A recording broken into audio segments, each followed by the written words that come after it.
Hi everyone, welcome to The Next Normal in collaboration with American Meditating Radio.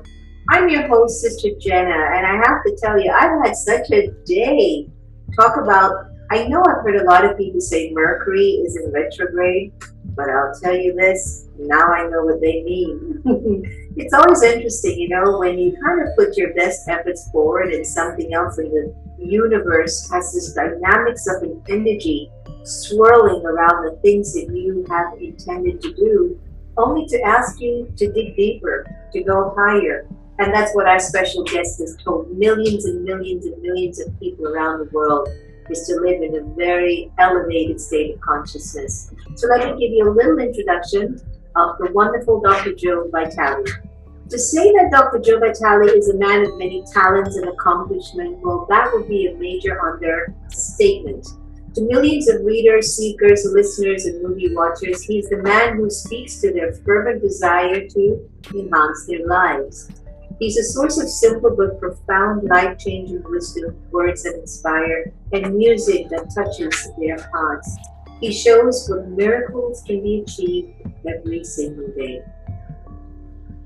Once homeless, Dr. Vitale is now a luminary of the personal growth world, one of the stars of the blockbuster film The Secret, and the author of multiple best-selling books, including The Attractor Factor, Life's Missing Instruction Manual, to name just a few. You can see Dr. Vitale on CNN, CBS, ABC, Fox News. There is no ending in his ability to spread far and wide his message, his service, in his life. Please welcome Dr. Joe Vitale to The Next Normal in American Meditating Radio. Hi, Joe. I'm so glad that we can reconnect again. It's been a really long time. Thank you for having me here. Been looking forward to this moment. This is it. This is it. Please tell me, what are you bringing out of you as a result of this pandemic? What have you learned about yourself? Well, I think the pandemic is a divine blessing for all of us. We've been urged to go inside, and the masses think that means go inside your house. But what it really means is go inside you.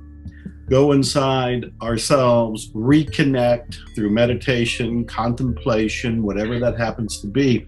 And it's been that way for me as well. All of my travels, the speaking engagements, the overseas gigs, they were all canceled. And that's okay. I was a little tired of traveling anyway, so I wanted a break. So there's another blessing. And then I decided and found out that I can do virtually all of those engagements right over the internet, like you and I are doing right now. And I'm thinking, what a wonderful world we live in, and what a wonderful time we live in, that we can still create, we can still produce, we can still meditate, contemplate, do whatever it is that we were thinking about.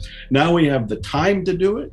We have the internet, which basically allows us to learn anything we want. Just go and Google it or YouTube it, and there it is. And I've been pretty much the same. I've gotten to go within in an even deeper way.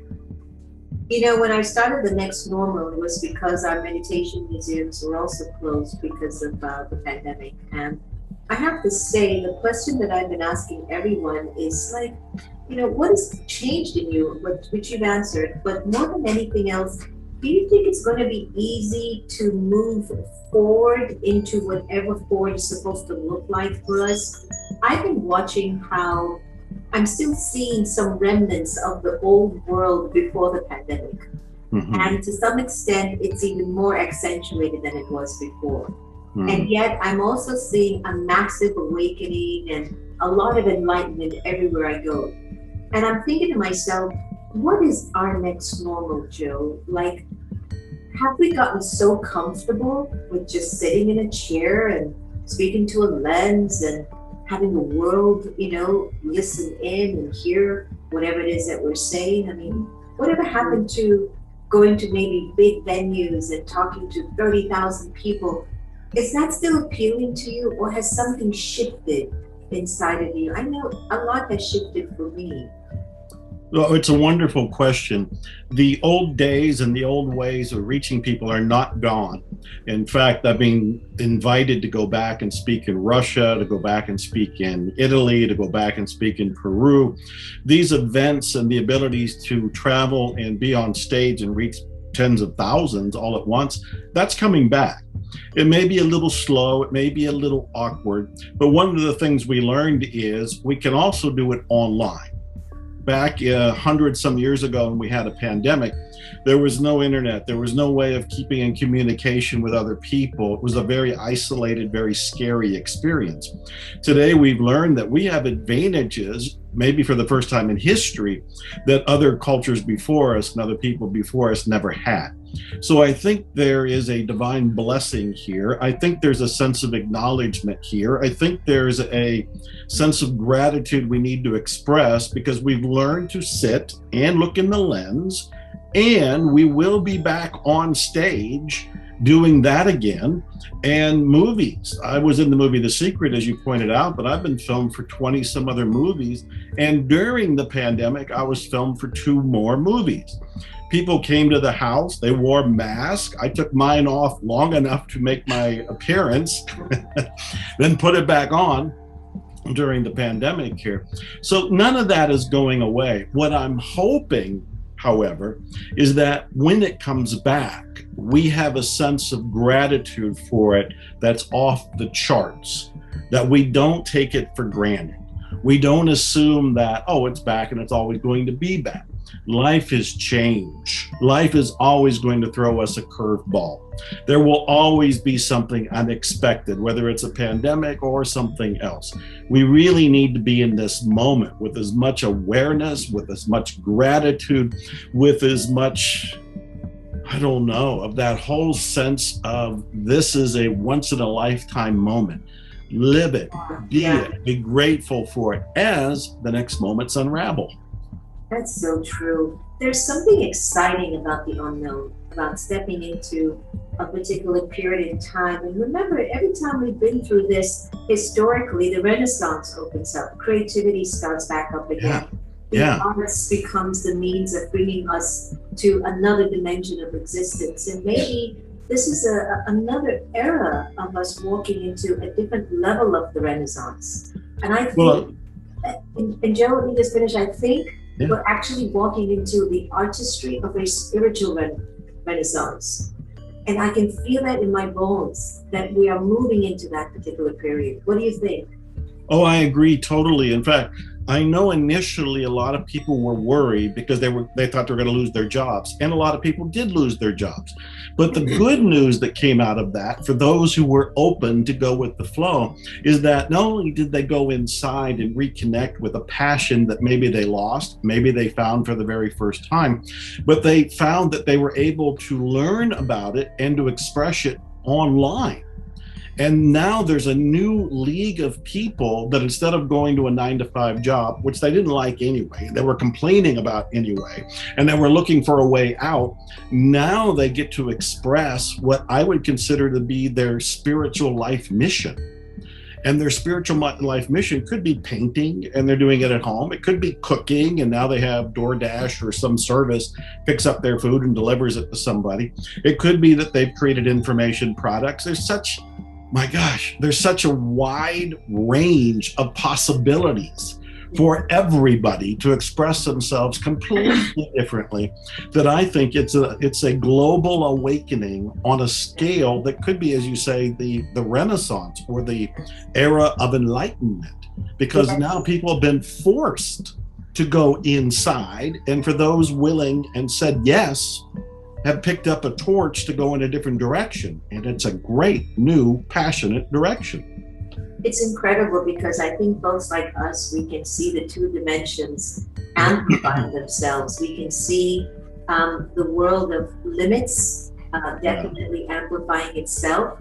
We just came out of the United States, out of a tumultuous leadership, which we're still suffering the remnants of it. I mean, we just had Juneteenth, which is now Juneteenth, which is now a national holiday in the United States, which is a big deal. And there's a lot of good happening. There's a lot of good but I'm always fascinated by the fact that the energy of a lower vibration just won't retire. Do you think there'll ever be a retirement of an energy that I coined algae, anger, lust, greed, attachment, and ego? Do you think it'll ever retire? And will there ever be a golden age? Wow, what a great question. I have to tell you that I don't think it's going to retire. I think it's here for a positive reason. I think it's here for us to transcend it. If we just show up in a state of transcendence or enlightenment, we've actually learned nothing. We've actually grown nothing. We've actually built no strength whatsoever because we didn't have an adversary. We didn't have something to overcome. The very fact that we're born into the life experience, the human experience, which is very focused on survival and reproduction, means that a lot of those things that you're mentioning, whether it's lust or greed or any of these other things, are kind of hardwired to begin with. It doesn't mean they're permanent, but to begin with, they're set up as a default system. As we are growing, we are hopefully awakening because of things like what you're doing and what I'm hopefully doing through my books and speaking and the movies and music and this, that, and the other. Hopefully we trigger something in people and they start to have something tease out of them.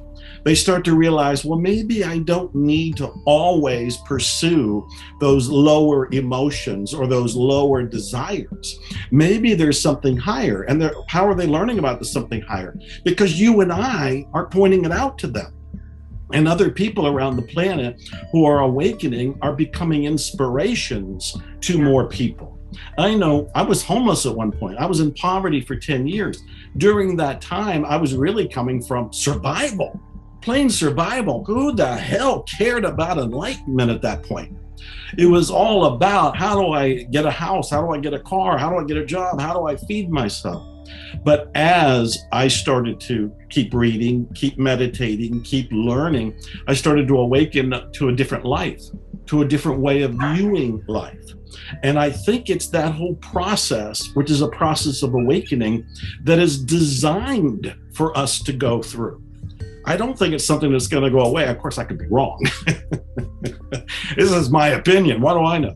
But it seems like it's there to build our strength and to help us to awaken. Yes, it's true. I agree with you 100%.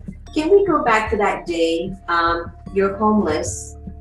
And what was that turning point for you? Do you remember that moment that took you out of the status quo of being homeless, where everything was just not going right for you? It was, life was done for you. Like, what was that thought? What was that situation that raised you out of that consciousness? Do you remember?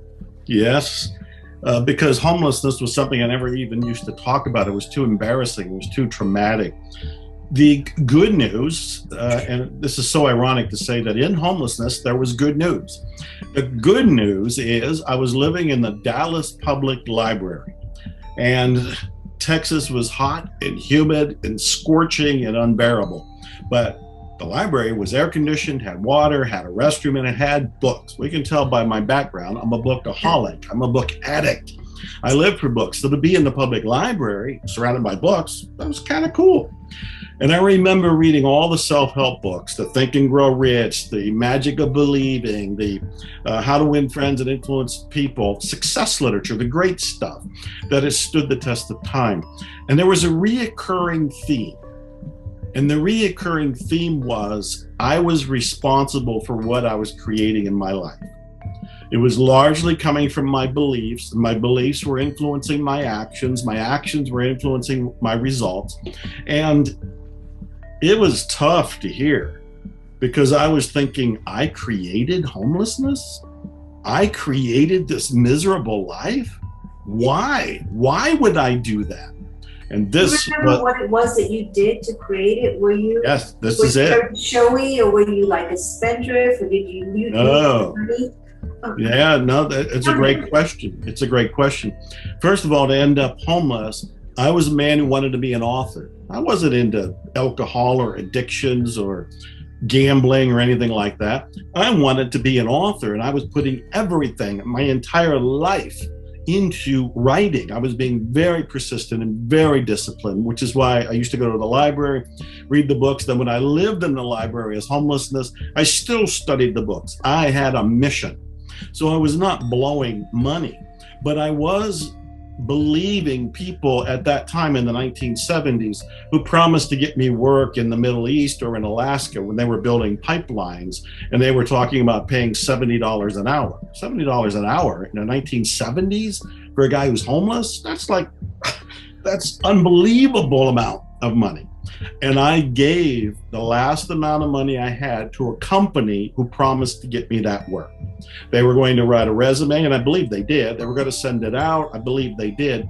But along the way, they went bankrupt, and the owner of the company committed suicide. And remember, there's no internet back in the 1970s. I don't have any resources. I don't have any money to get an attorney. There's nobody to actually go after. The company's gone. The owner is dead. And before very long, I'm penniless in Dallas. So that's the first level of what got me there. But what got me out of there, which I think is far more important, was the realization that I was coming from a belief. And the belief, which I didn't know at the time, and I think this is what everybody needs to hear, we operate from beliefs that we don't even know are there. They're in our subconscious. And we have to meditate, contemplate, and awaken to discover them. And my belief was I had to suffer before I could be a success. And I defended that belief because I was modeling my life after Jack London, Ernest Hemingway, very macho, testosterone-driven, alcoholic, miserable people who were great authors, but not great at their lives. And they both ended as a suicide, both of them. I was following in their footsteps because I thought that was the curriculum. So when I awoke and realized, wait a minute, maybe there's some authors out here who are happy and healthy and productive, and maybe if I study them, I'll go in a new direction. Beautiful. And I did. That was the turning point. Beautiful. I love that we're in this era where now we're talking about a more sense of self-responsibility, accountability. Yes. And I am responsible for the way my life is turning out. And we don't have to blame anymore our husband, our kids, our mother, our parents for the way we are when we chose to do what we had to do. And, I always say that we attract the people that we need to learn the most. We need to learn something about ourselves, so we attract the right people that's going to really teach you in beautiful ways and sometimes in hard ways. You've created this method called Zero Limits Method, and I'm so curious to hear more about it and what it's actually offering. Yeah, the Zero Limits Method is where I'm at these days when you want to know about what excites me. I was in the movie The Secret, and so I know about the law of attraction, but I also know that a lot of people watch the movie The Secret, heard about the law of attraction, and then complain it doesn't work, or it doesn't work all the time, or it doesn't work for me. And I had to create a program to show people there's a missing secret. And the missing secret to the law of attraction is to understand you don't attract into your life what you're consciously thinking. You attract what you are feeling and expecting on a subconscious level. In fact, I have a program called the 3-Day Rule. And the 3-Day Rule says that what you're thinking and feeling right now, and I'm inviting everybody watching to go and consider this, what you're thinking and feeling right now will tend to manifest, you'll attract it in 3 days. Now, why doesn't it always happen? Because we change our mind. We sit there and go, well, I am going to attract my soulmate, or I'm going to attract enlightenment. And the next thing we know is we're thinking, oh, that's not going to happen to me, or how is that going to happen? Or that never happens. But we dismissed within seconds the very thing we wanted to attract.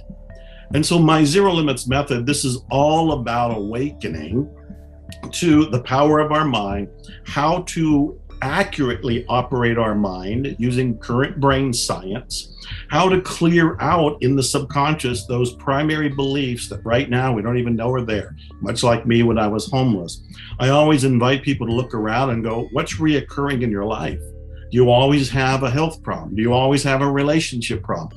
Do you always have a money problem? Do you always have a spirituality problem? Whatever is reoccurring because of beliefs.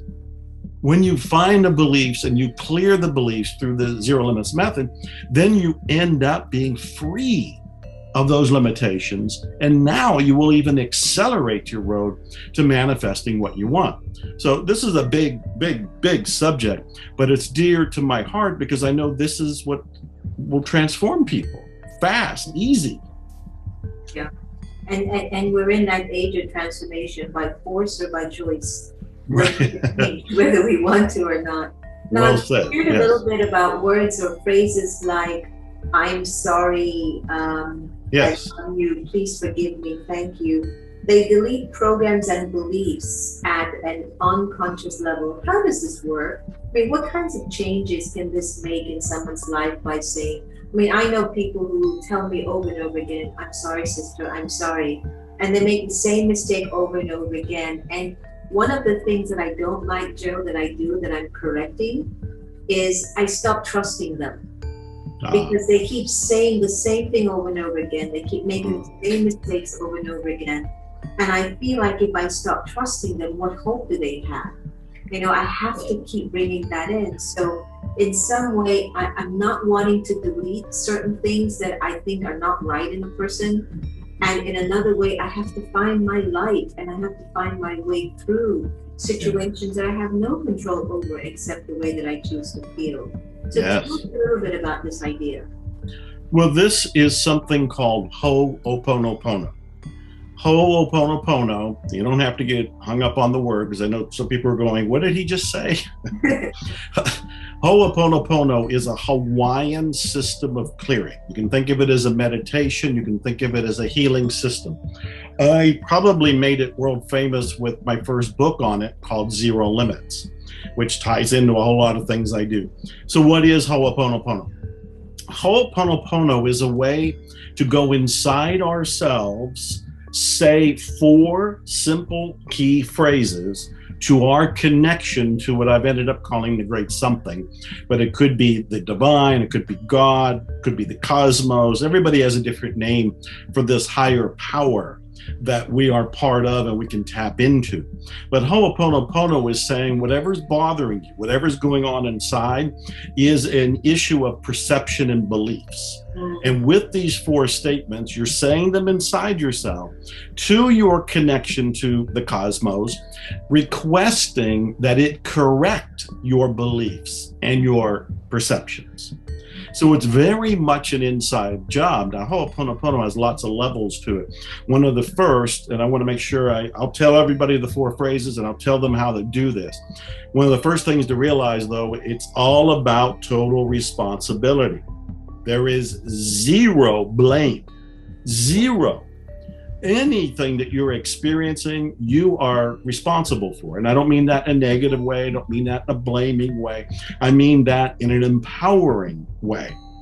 Because everything we're experiencing, we can only experience it in one place, inside ourselves. So if we're saying so-and-so is a problem to us, it's not about so-and-so. Our perception of so-and-so is in here, not over there. The outside, which is really an illusion, it's a mirror, it's a reflection, it's a projection, is actually just showing you what's in here. Yeah. So Ho'oponopono goes inside and says, okay, the issue is here. We don't know where it came from. We don't know specifically what the beliefs are, but we can delete them and we can erase them and we can cleanse them with these 4 phrases. The 4 phrases: I love you, I'm sorry, please forgive me, and thank you. I love you, I'm sorry, please forgive me, thank you. I love you, I'm sorry, please forgive me, thank you. They're said in any order. They're never said out loud. They never are said to another person. This is all inside as a kind of prayer. And then if you can allow me another 30 seconds to explain this, I love you, I'm sorry, please forgive me, thank you, is kind of shorthand for a larger request. So what you're really saying is, I'm sorry for whatever beliefs I have or I inherited from family, my ancestors, from DNA, from epigenetics, from wherever they came from. I'm sorry, I was unaware. Please forgive me doesn't mean you did anything wrong. It just means that you were unconscious to the process of acquiring these beliefs. Yeah. I tell people it's a little bit like being in a crowded store and you bump into somebody. You just turn and say, I'm sorry. Why did you say I'm sorry? You were unconscious. You didn't see them. Not right or wrong. It's just that you weren't awake at that point. So I'm sorry, please forgive me, are statements of forgiveness. Thank you is thank you for healing me. Thank you for resolving this. Thank you for cleansing my beliefs. I love you is a wonderful one-liner all by itself. I love you merges you back with the cosmos, which I think is all love. And you're saying, I love you for taking care of this issue. I love you for repairing the beliefs. I love you for cleansing and clearing anything that could have been in the way of me being happy in this moment. That's a longer explanation for four phrases that, believe me, I wrote Zero Limits in 2005. I have been hearing the most miraculous stories for over 15 years. And I wrote 2 books to explain even more about it. People have used it for relationship issues, health issues, finance issues, problems with their pets, their neighbors, their employers, their clients, their reps. I mean, the IRS, cancer, I mean, the list goes all over the place. And the results have been truly miraculous. I like how you invite us to say privately in our own minds, because I think that serves the sincerity of the process. Now, my next question to you is an important one, because just a month and a half ago, we relocated into a beautiful facility in Virginia, which is only 35 minutes away from downtown Washington, D.C. And we now have to finish raising like $800,000 by the end of August. And in one of your books, you talk about the 8 laws of money. Right. Joe, you better teach me these 8 laws so we can raise that money by August. Can you tell us a little bit about this? Yeah, you know, raising $8 or $800,000 is the same process. I'm going to tell you the 2 biggest things that help people raise that kind of money, and both of them are psychological, both of them. The first one is most people have a very bad attitude towards money. They think it's evil. They think it's bad. They think it taints them. And so it becomes this necessary evil. It's like, well, I got to raise $800,000, but boy, I wish I didn't have to, because that is just a nuisance. And what a chore that is to go raise what I don't really subconsciously even like. So we have to make peace with money. When we make peace with money, then money can come to us, vast amounts of it, because no part of us is then pushing it away. This goes back to our subconscious beliefs. When I was homeless and in poverty for 10 years, I thought money was evil. It wasn't until I realized that money's actually good. It's neutral, if anything, but you can use it to fulfill your dreams. And what better dream is what you're wanting to do right now? So when you realize that money is a useful tool for fulfilling life missions, now you make peace with money, which allows you to receive it, because the inner blocks are being dismantled. But that's the first belief.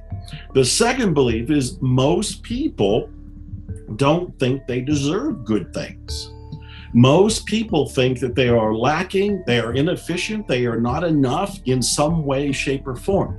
And as a result, whatever it is that's good, whether it is a spouse, a partner, or a soulmate, or a nice house, or a great job, or money, they may think, nah, I'm not really worth that.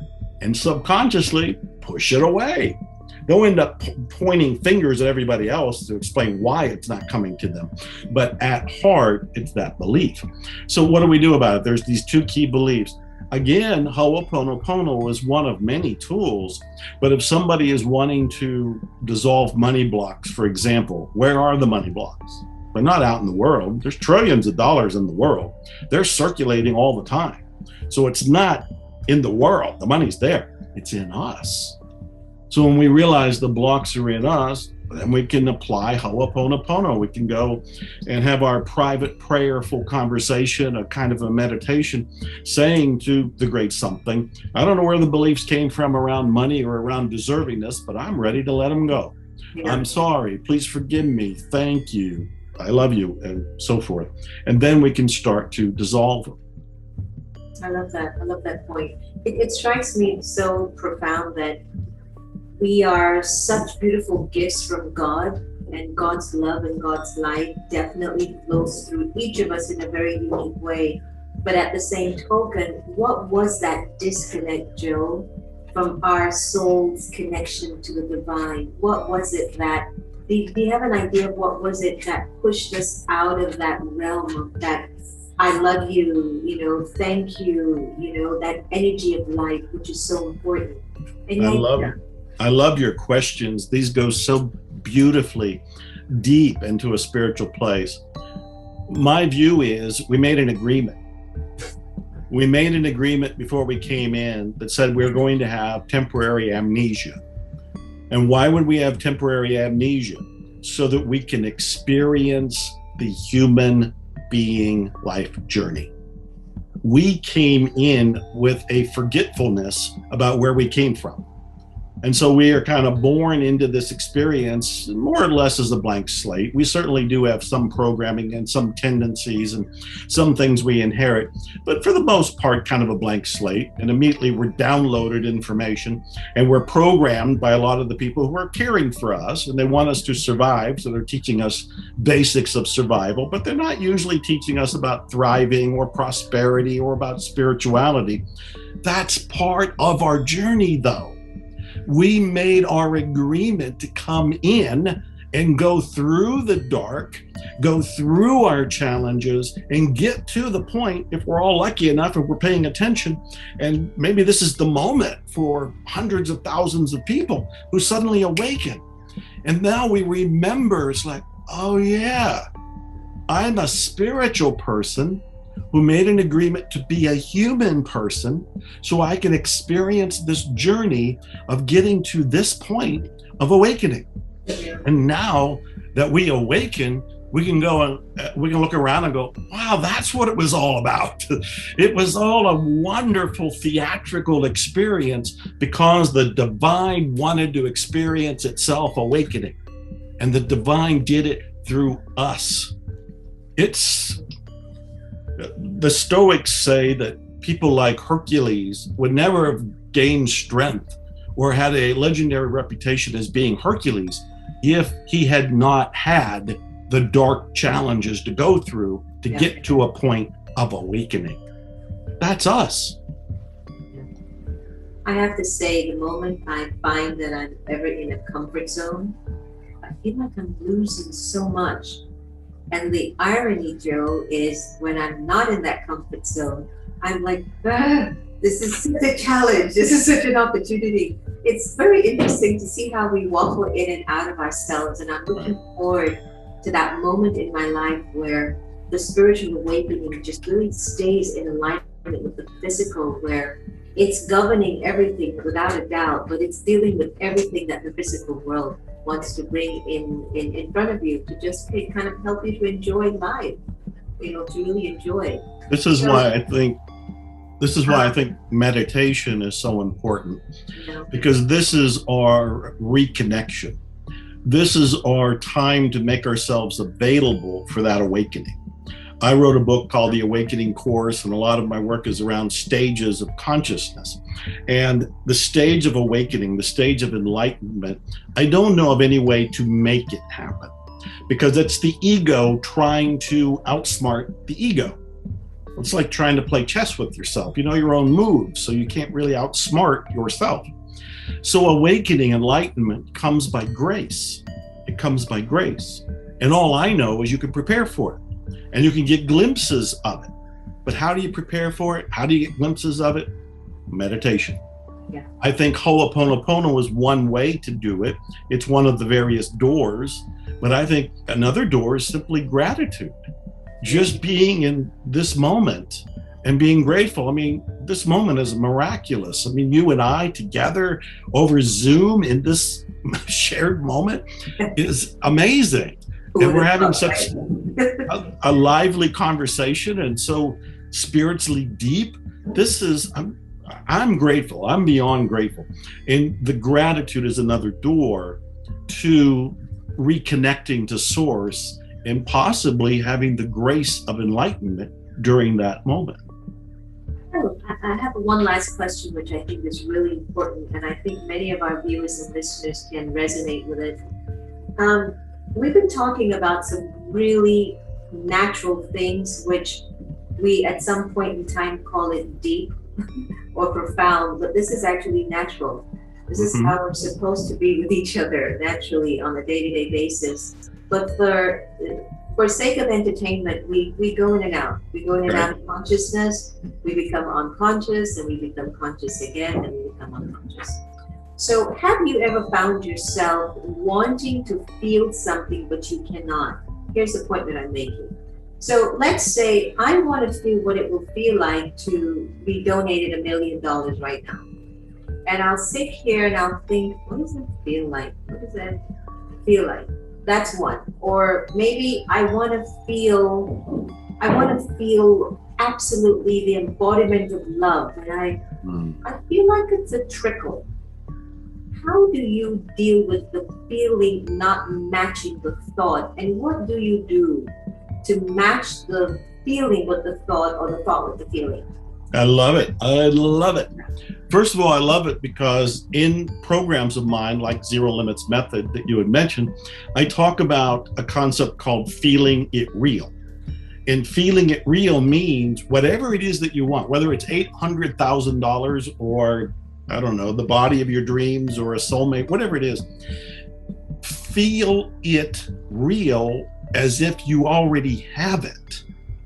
So if you want $800,000, instead of wanting it, which pushes it into the future, I'm wanting it, you have it. So you have to kind of put yourself in a self-hypnotic trance and pretend I already have $800,000. What does it feel like? And imagine you open up the checkbook or you open up your online account and you look and it's like 800, the whole thing is there. What does that feel like?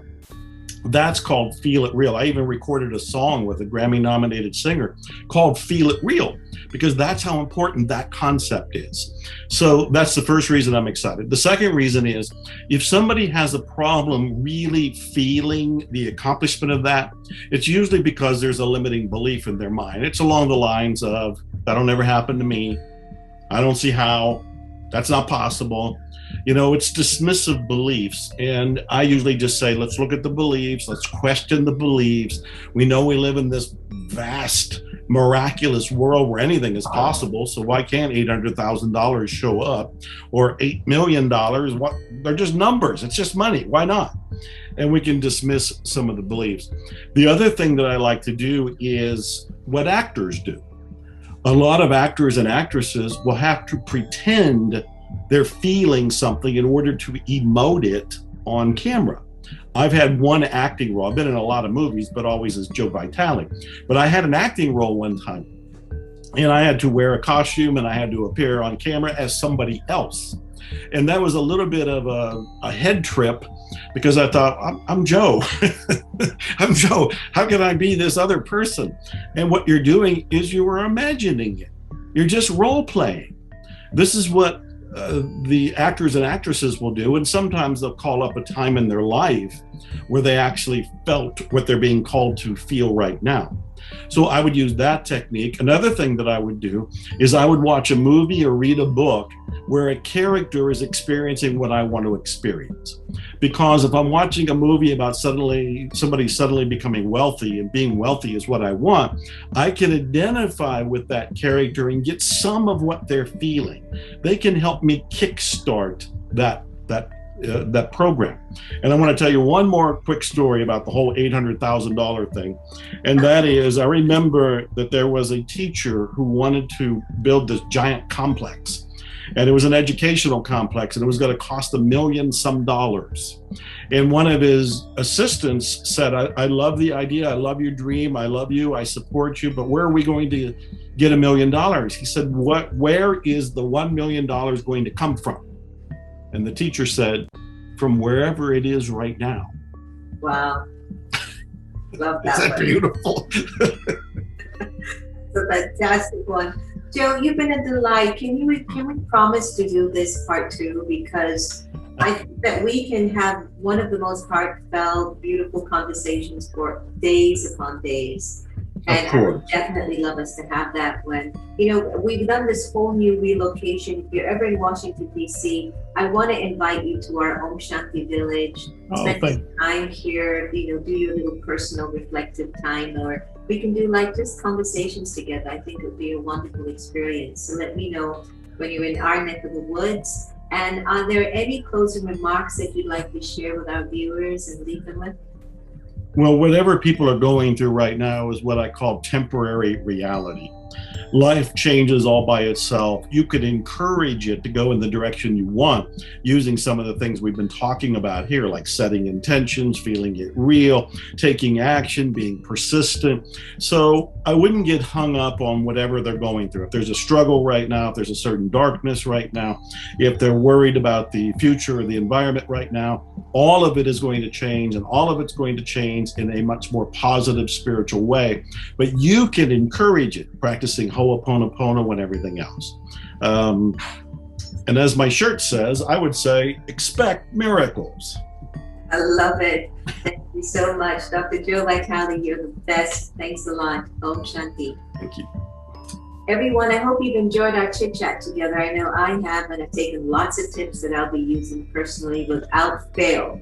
Especially, I love the one about the acting part, because since the pandemic, I've been finding myself really open to understanding the emotional process of this profession, which I find profound, that an individual can be one way and yet go into a deep level of their personality and be another way. Wow, it just blows my mind. Anyway, Dr. Joe Vitale, for more information, do Google him. He's all over the place, and get his book and do his Oponopono. I love you. I thank you. Please forgive me. What was the other one, Joe? I'm sorry. I'm sorry. And so find your method that will work best for you. And feel free to leave me a comment or send us a message if you've got any queries that you'd like us to answer. Thank you for joining us on the Next Normal in American Meditating Radio. I know there's been a lot of changes due to our relocation and everything that's been going on in the last month and a half. So thank you to all of our fans out there who have stuck with the reruns and have kept stucking with the reruns. From now on, we're going to be having new shows and new programs, and we're looking very, very, very forward to having more live conversations and beautiful conversations like this one. Thank you so much. Remember, no one can take away your happiness unless you give them permission. And we really are here to love each other the same. Take care, everyone. Om Shanti.